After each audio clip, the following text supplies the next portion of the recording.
मित्रांनो आता इकडची हाल पाहू शकता तुम्ही या रोडची. आणि बाजूला एक शाळा पण आहे, तुम्हाला दिसते. शाळेची पोरं सुटलेली आहेत आणि ह्या रोडचा हे बघा, रोडचा हाल बघा तुम्ही. हे बघा आता चंदनसरला परवा 1-2 दिवस झाले अपघात झाला होता आणि त्या अपघातामध्ये तो आकाश नावाचा लिंबू विकणारा अपंग मुलगा वारला. आणि त्यानंतर जे रस्त्यावरतून चाललेलो, गाडी चालवत नव्हता, रस्त्यावरून चाललेला, असं पण असू शकतं, कोण सांगू नाही शकत नीट.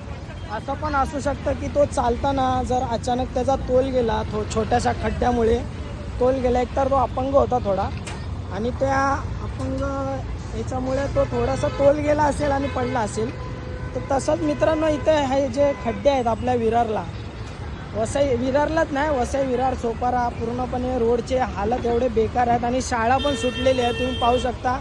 लहान लहान मुलं आहेत, त्यांचे पालक घेऊन जात आहेत. समजा जर खड्ड्यामध्ये कधी अचानक असं न हो, पण सांगतो स्पष्टीकरणमध्ये, जर खड्ड्यामधून कधी अचानक पाय कुठे काय घसरला, समजा खड्ड्यातून पाय अडकला आणि पडले, तर गाड्या तुम्ही पाहू शकता. गाड्या तर रोडला केवढ्या मोठ्या मोठ्या चाललेल्या तुम्ही पाहू शकता.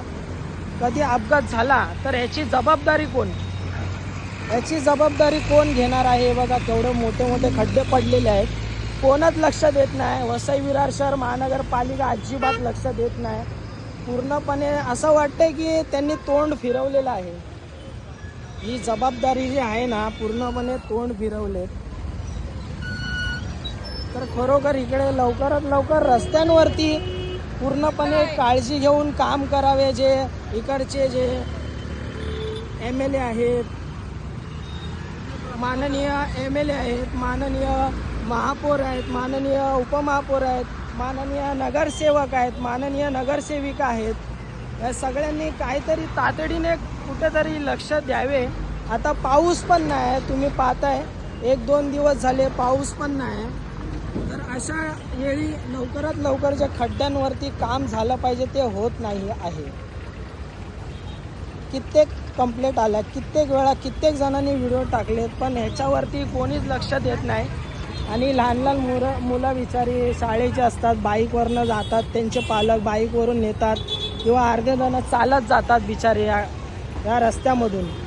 आणि जर अचानक काय खड्ड्यामधून काय घटना घडली, जी न घडणारी असते ती घडते, कधी कोण सांगू नाही शकत.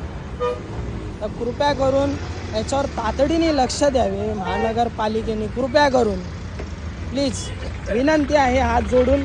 मी वाटलंच तर मी पाया पडतो तुमच्या, तुम्ही बोलवाल तिथे येऊन मी पाया पडतो, पण कृपया करून ह्याच्यावरती, ह्या रोडवरती लक्ष द्यावे. जिथे जिथे शाळा आहेत तिथले तरी कमसे कम त्याच्या समोरचे तरी रस्ते जरा बनवावेत, कृपया करून लक्ष द्यावे.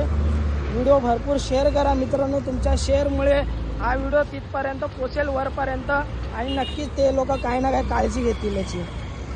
व्हिडिओ बघितल्याबद्दल धन्यवाद.